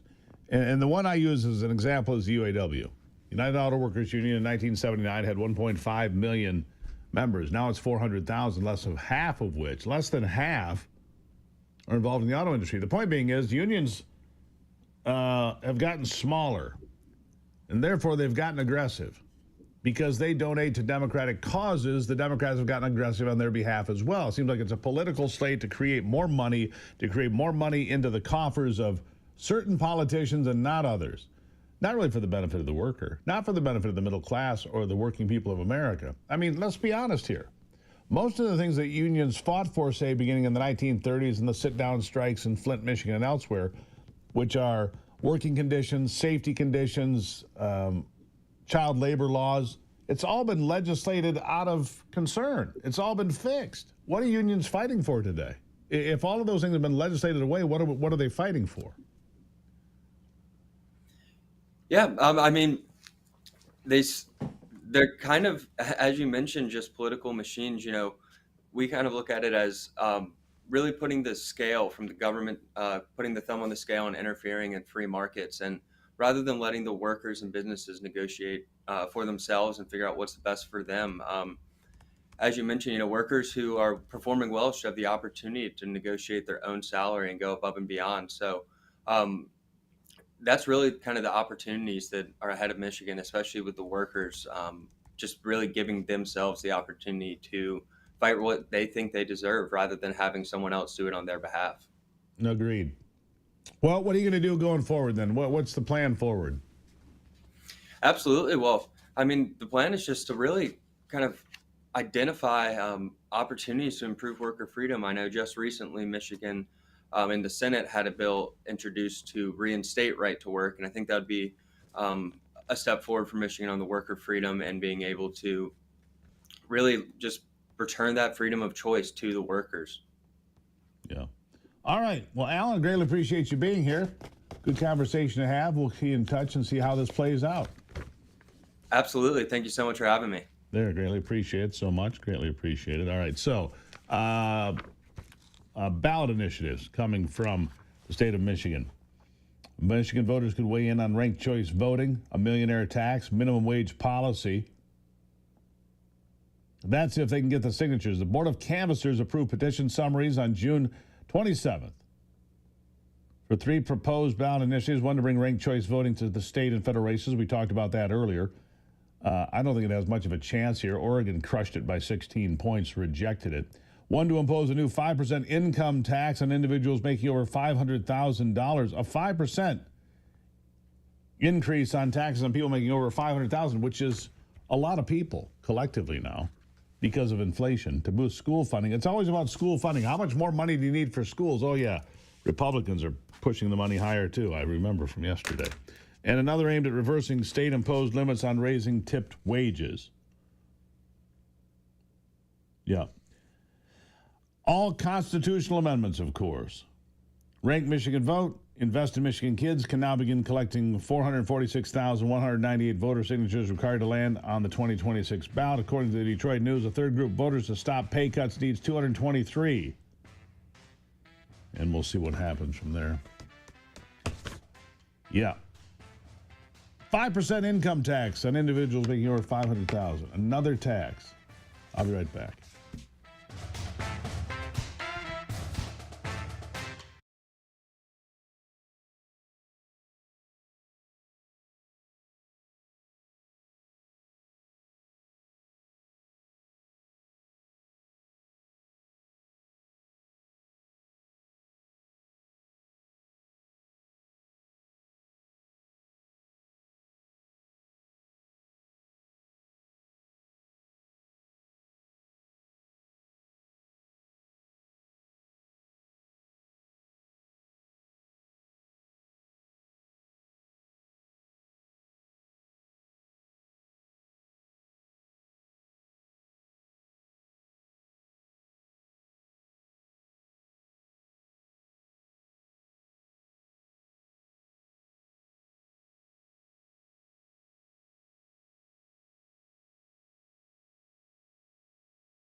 All right, back to it now. Yeah. Looking at pictures of pets today. Just one of those things. Dogs and cats do not live as long as we do, my father always said. That's the problem with dogs. They don't live long enough. Yeah. We're about to lose one. That's why I think about it. But you know what? She's lived a great life, healthy life, a blessed life, really.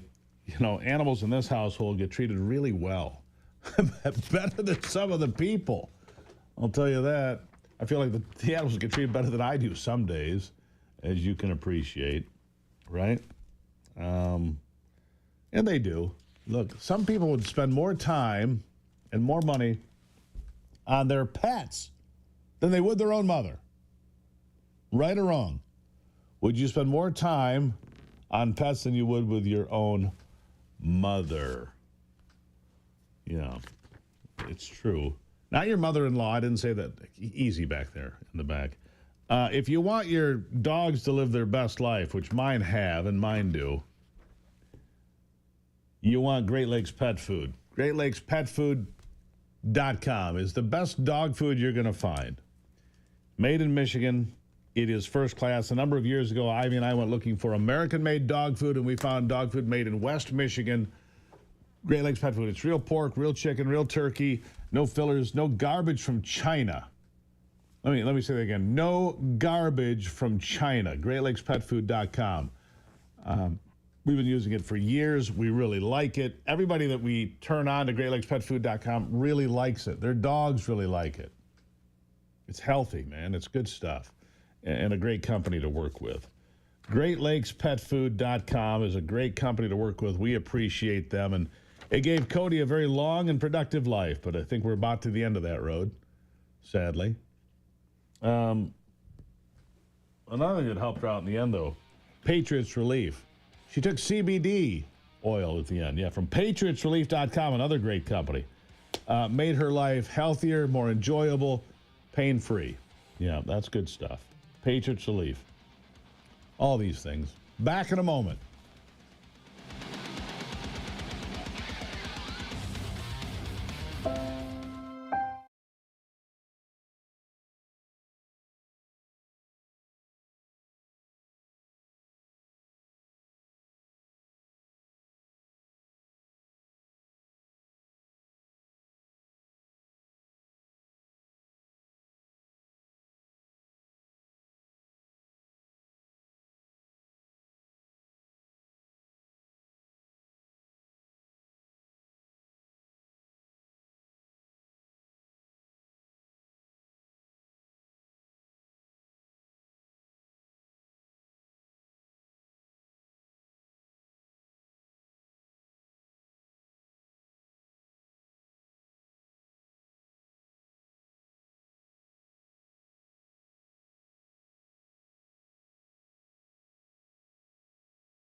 All right.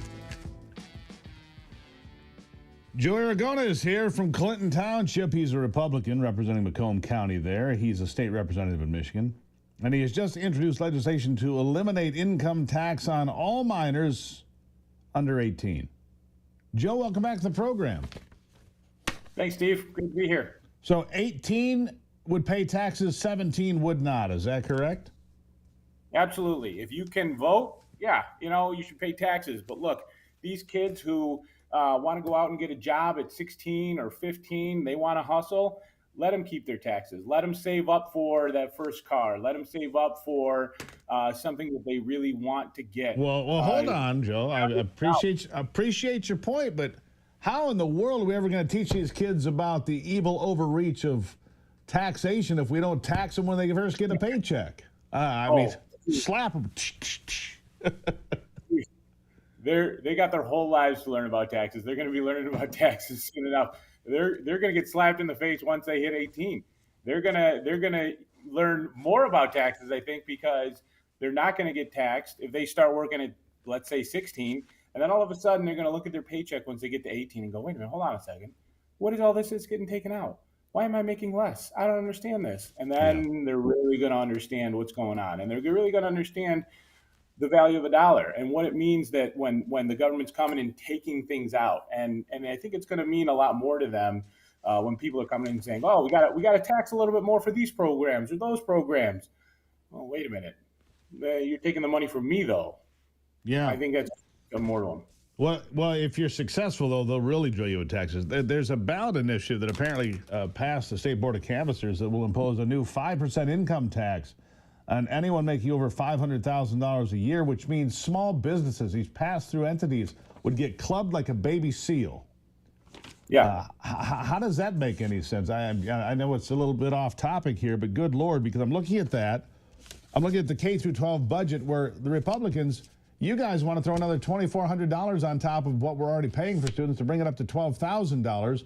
I guess because of all the incredible success we've had in education in Michigan, you want to spend more money to follow up on that success. Fair enough, Steve. So part of what we're doing now is got you on that one, didn't I?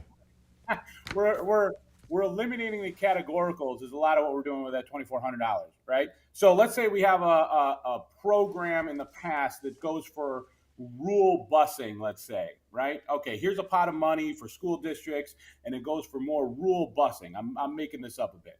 My district is the suburb. We don't use rural busing.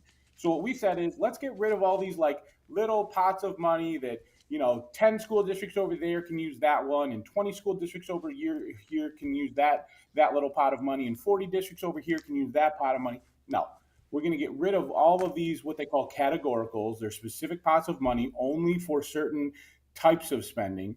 We're going to remove those as the state house, and we're going to put it all in one pot and say, people of Michigan, you elect your state board or your school boards, right? Then they're responsible for it. We're going to give them the per pupil foundation. We're going to eliminate these categoricals. They should be able to spend wisely. If they're not, you need to take it up with them. Yeah. Well, here's my concern. Michigan's $85 billion in debt and growing by the day. We're among the top 10 most indebted states, and that goes along. And then you add that to the federal debt, where nobody seems to be sober about that either. How are we ever going to address?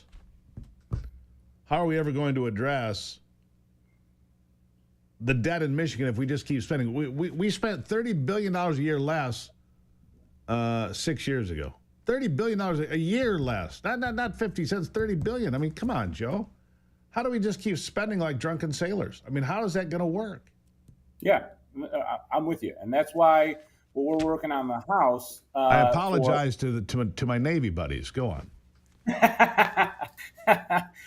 have a couple of Navy veterans in the House, actually, so right. I'll pass it along to them for you. But we what we're doing in the House is we're trying to curtail all this extra spending. I mean, when Governor Whitmer first came into office, I believe the budget was somewhere around $59 billion, and now it's up around $84 billion. We want to curtail that. Now, some of that's even federal spending. That's not good. They need to do that. And obviously, with the big beautiful bill, with all the DOGE cuts that's happening, there's a lot of work being done there. We need to do our work here with the school aid specifically. Again, we're simply removing categoricals. We're saying we're not gonna pigeonhole you into how you spend these different types of things, and you get your special project and you get your special funding, but then you also have to get your special funding. Now, we're done with all that. here's the pot of money, here's the per pupil foundation, here's the per student monies that you get, spend it wisely.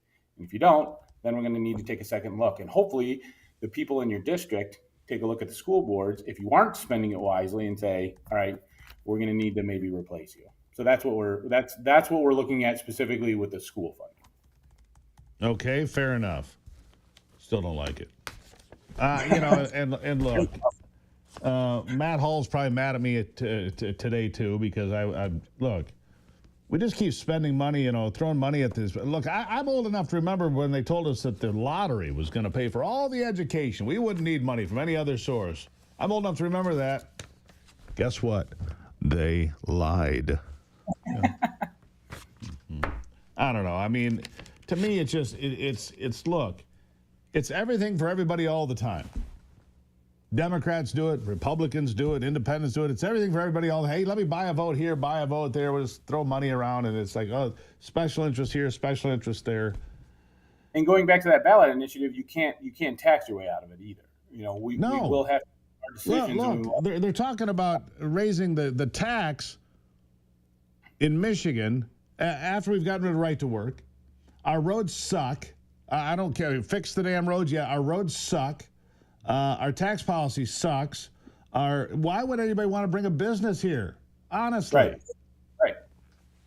I mean, it's a beautiful state. We have 4 seasons. We've got tremendous natural resources. Of course, they want to bulldoze the forest and put up solar panels. Another brilliant idea from the geniuses. It gives me a headache, Joe. What are we going to do to turn this around? We have got to get our hands back on the wheel here in Michigan, because right now it feels like the car's in the ditch. Am I wrong? Right. No, we have to. I mean, obviously, I'm up here in Lansing right now in July. Usually, we've already passed the budget, but the problem is, right now we're still negotiating with the Senate Democrats who don't want to come to the table, who unfortunately are very divided. Well, today's right the now. deadline. What are you going to do? Again, we're still negotiating. The problem is, to use your words, we're not going to spend like drunken sailors. If we wanted to give in, we would have passed the budget last week. But the reason why we're here on the deadline, the reason why House Republicans are here on July 1 and might be here tomorrow and might even be here the next day, is that we're not willing to give in. We're here. We're in Lansing. We're ready to work. We're ready to negotiate. But unfortunately, the Senate Democrats, they really, really want to spend. Reminds me of, what it reminds me of? I had this little flashback of Ulysses Grant. What are your terms? My terms are unconditional surrender. Stop spending our money. Unconditional surrender. Anyhow, I know that's not going to happen. Joe, I appreciate you being here. Tell Speaker Hall I was nothing personal. I apologize. We're frustrated out here. I'm sure. All right. Have a great day. You too. Talk to you. We'll be right back.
All right, the president will probably take a lot of questions today.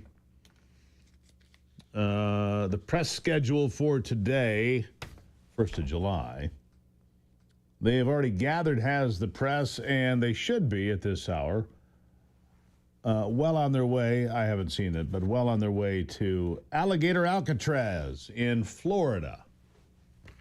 Out there in the Everglades, I guess, right? It's a detention center for illegals out in the middle of alligator country. And really, it's a swamp. You escape, where are you going to run to? Where exactly are you going to go? No place to run to, no place to hide. So the president's going to have a guided tour there and have a roundtable discussion. It's in Okeechobee, Florida. Okeechobee, Florida.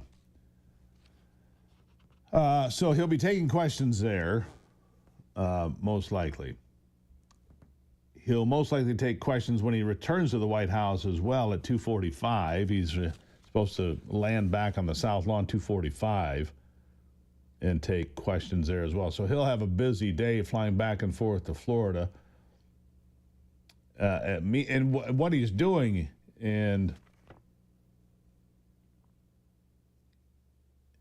what he's doing is watching the big, beautiful bill, what's left of it, try to get through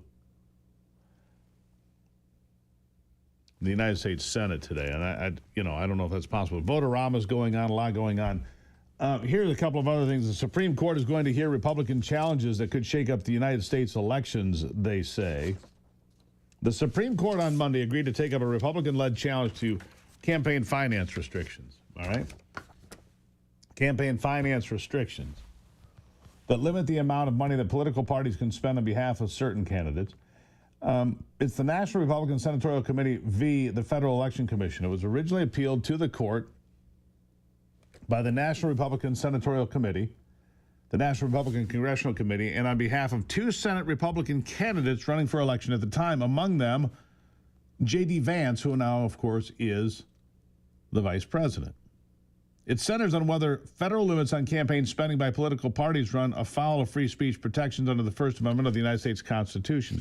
In asking the Supreme Court to review the case, petitioners said the spending limits severely restrict political party committees from doing what the First Amendment entitles them to do, fully associate with and advocate for their own candidates for federal office. Yeah. A decision from the Supreme Court's right of center majority could have major implications on campaign spending. And this comes at a time, record spending already, $2 trillion. Excuse me, $2 trillion. It'll be there at some point. $2 billion spent on the presidential race last year. It'll be among the most high-profile cases heard by the court in the upcoming term. And what will it mean? Because the decision will come out in June of 25, right? Will it mean, you spend all the money you want, go crazy, right? We'll see what happens there. Meanwhile, the Department of Justice directing U.S. attorneys to seek to revoke citizenship of naturalized Americans if they commit crimes. That makes sense, doesn't it? If they commit crimes. The Justice Department issued a memo directing U.S. attorneys to prioritize and pursue denaturalization proceedings as part of an effort by the Trump administration to crack down on crime.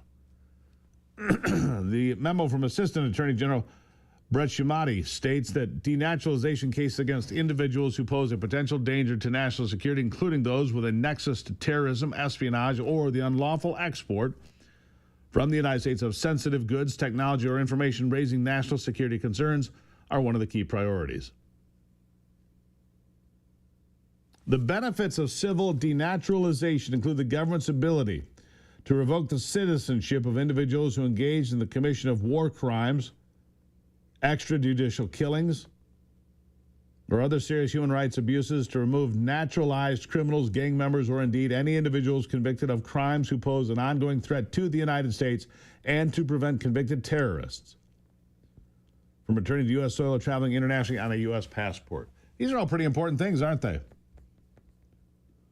Pretty important items. If you come here and become a naturalized citizen and then turn your anger toward the United States, well, then by all means, go back to from where you came. Go back to where you came.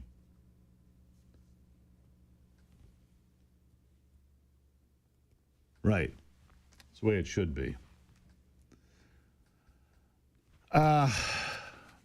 Anyhow, it seems to me that's where we are. And I got to find out if my schedule's right here, too. I got so much going on any given day. You know, Ivy's not here, you know, so we're basically an untethered ship in the ocean out here, being blown around by the whims of people around us. Yeah, that's trying to figure out. It says here I have a television hit at 9 o'clock this morning. Really? Anyhow. And Sister Sarah says it's real. So I guess it's real. 9 o'clock today. Why wouldn't it be? All right. Where can they find that, Steve? Your television hit. What's that? I said, where can they find that? Your television hit. Real America's Voice. They can find it on X and Facebook and all sorts of places. They can find it on Real America's Voice television, which is on your Roku stick and on your Samsung TV. Thank you for asking, Anthony. See, you're all over the place, aren't you? Good Lord, I got to take 2 minutes between shows here and put a tie on. Wow, Steve. I got to tie one That was on. a tremendous segue, guys. Is he giving us hell? No, that was a tremendous segue. I'm being serious. Okay, just checking. All right, yeah. Anyhow, so yeah, I do have a television hit at 9 o'clock local time. Thank you, Brock. Sometimes I can't tell with your dry-witted humor. I understand. I get it. All right, we'll have some final thoughts on this particular program in just a moment. It's the Steve Gruber Show.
Look at that.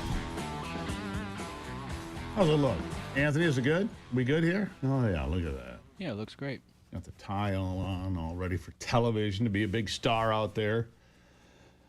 Or something like that. All right. Anyhow. Let's see here. I'm getting a little feedback on the. I got a lot of. I played a piece earlier today. If you missed it, in the first full hour here today, about the CCP and the CCP and its students and scientists targeting American farms and agriculture. It's a serious threat and a big problem. Get a lot of feedback on it.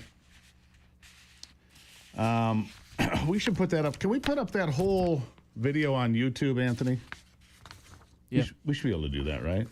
It's about a 9-minute video. Yep. Talks about Chinese nationals coming here and dropping fungus or ringworm or other pathogens and parasites into our farm fields that can impact corn and beans and wheat and rice and all of our grain crops, right? Food grains. And if that happened, obviously, it could be devastating to the country. In fact, one of the guys I talked to, Grumpy Farmer Mark, said that it could crash land prices because if the farms can't grow food, the farms aren't worth anything. And if the farms aren't worth anything, it brings the price of the land down, which causes a crisis for, well, it causes a crisis for homeowners, too, because the price of their land crashes and the land that their homes sit on crashes, and then the banks have a crisis and so on and so forth. So we're going to put that up on the Steve Gruber Show YouTube page. We'll get that up for you today. You don't want to miss it. Make sure you can watch this here every day. And watch me on Real America's Voice in about 3 minutes on American Sunrise. I'm coming up. Fight the good fight. Keep the faith. God bless America. I'm Steve Gruber. And between now and then, remember, only you can save America.